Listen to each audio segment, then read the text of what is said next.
غم اکبر سکرن جی نوے خانن کے گزارشا تچی نوے خانی کن استاد طالب حسین ملا استاد منظور علی کیریو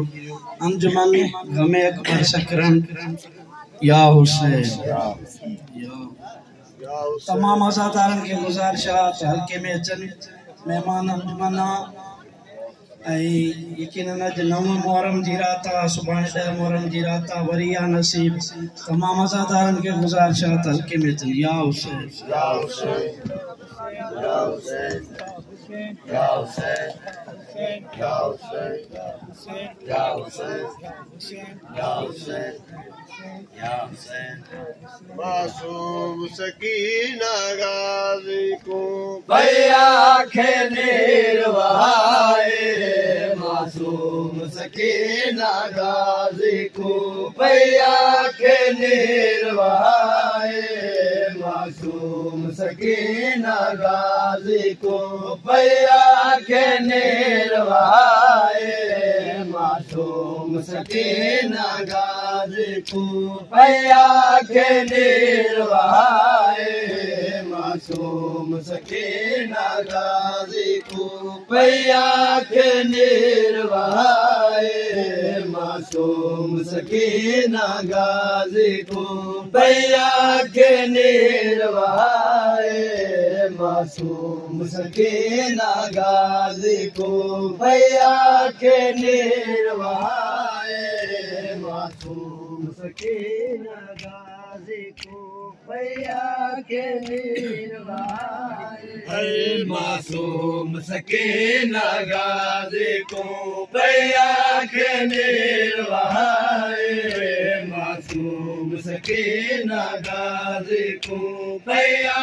کھنیر وہائے معصوم سکینہ غازی کو بھیا کھنیر وہائے معصوم سکینہ غازی کو بھیا کھنیر وہائے معصوم سکینہ غازی کو بھیا کھنیر وہائے ہے معصوم سکینہ غازی کو بھیا کھنیر وہائے معصوم سکینہ غازی کو بھیا کھنیر وہائے معصوم سکینہ غازی کو بھیا کھنیر وہائے معصوم سکینہ غازی کو بھیا کھنیر وہائے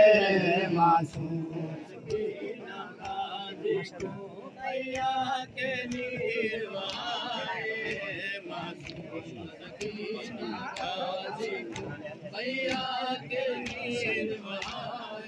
وہ گل پانیا ہن دیر نہ کر وہ گل پانیا ہن دیر نہ کر وہ گل پانیا ہن دیر نہ کر وہ میرا مرن تے ہے جو بھرائے معصوم سکینہ غازی کو بھیا کھنیر وہائے معصوم سکینہ غازی کو بھیا کھنیر وہائے وہ گل پانیا ہن دیر نہ کر وہ گل پانیا ہن دیر نہ کر وہ گل پانیا ہن دیر نہ کر وہ میرا مرن تے ہے جو بھرائے معصوم سکینہ غازی کو بھیا کھنیر وہائے وہ گل پانیا ہن دیر نہ کر وہ گل پانیا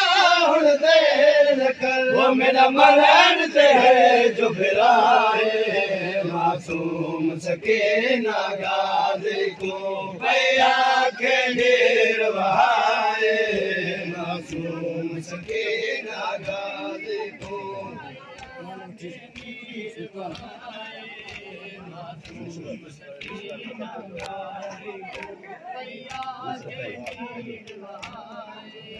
اج کی گاڑی ہے پیتا نہیں کہ پانی مال پیاس نے اج کی گاڑی ہے پیتا نہیں کہ پانی مال پیاس نے نہ پی گے بچ نہ جھولی بچ نہ پی گے بچ نہ جھولی بچ نہ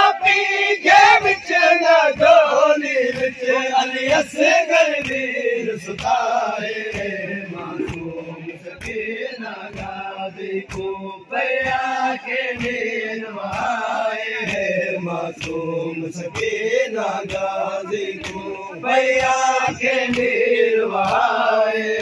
معصوم سکینہ بھیا کے نروائے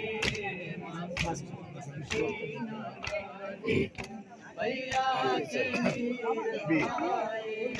بیزان عباس کو بابا سائی ہاتھ جوڑ کے عرض کرے جی ہاں بیزان عباس کو بابا سائی ہاتھ جوڑ کے عرض کرے جی ہاں نہیں سہ سکتی میں قیام وچوں نہیں سہ سکتی میں قیام وچوں نہیں سہ سکتی میں قیام وچوں آیا مشک تے علم کچائے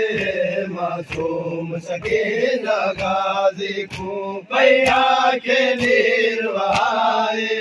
معصوم سکینہ غازی کو بھیا کے نروائے معصوم سکینہ غازی کو بھیا کے نروائے معصوم سکینہ غازی کو بھیا کے نروائے دل حالت دیکھ تو اسی گردی دیتا ہے ولے ول سجنا کو دل حالت دیکھ تو اسی گردی دیتا ہے ولے ول سجنا کو اصغر دے مرن کنو پہلے اصغر دے مرن کنو پہلے اصغر دے مرن کنو پہلے وہ ویسی مرے معصوم دمائے معصوم سکینہ غازی کو بھیا کے نروائے معصوم سکینہ غازی کو بھیا کے نروائے معصوم سکینہ غازی کو بھیا کے نروائے معصوم سکینہ غازی کو بھیا کے نروائے